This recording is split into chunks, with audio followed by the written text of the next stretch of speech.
People often have questions about this accuracy. What is that?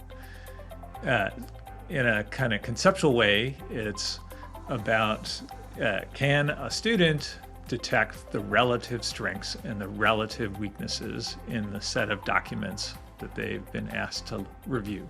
More formally, this is done as an algorithm, and just think about it as ordering all the particular ratings across all the documents from the highest to the lowest, and then asking, did the other students on average put it in the same order from the strongest to the weakest? If they put it in the same general order, then the accuracy for that student is considered high, and if they put it in a very different order, basically no relationship at all, then the accuracy is considered very low.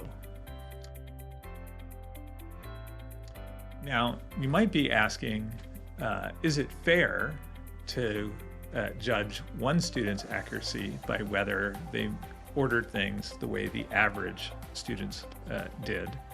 Maybe this student is very accurate and the others are inaccurate.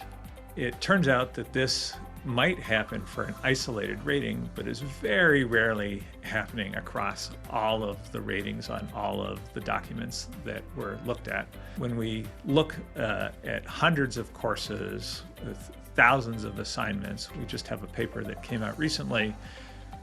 This way of assessing student accuracy corresponds in a very close way with comparing students' judgments to what a teacher or a teaching assistant would have said.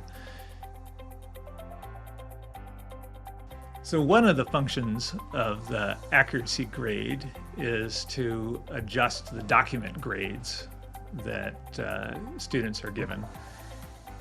In particular, it's a weighting function. If some of the reviewers on a document have low accuracy, then those ratings just count less.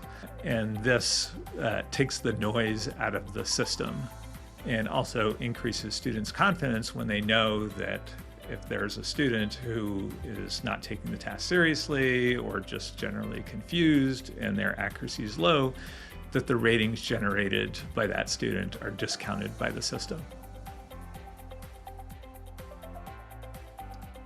Another function of the accuracy approach in Peerceptiv is to give an incentive to students. One way is when students are trying to be nice and they want to give them all the highest ratings. Well, once they learn that if you give students all high ratings, they'll be judged inaccurate and then their ratings will be thrown away, then they stop seeing the point of being nice in that particular way. It's really in everyone's best interest for them to be honest, to judge the documents on their merits. Because we have anonymity of ratings that are going on in the system that creates the space for them to be honest, there still needs to be some accountability, right? Here we can let them be anonymous to say what they truly think and yet have an accountability to take the task seriously to get a high accuracy score. And that balance of anonymity plus the accountability pressure leads to much higher quality ratings.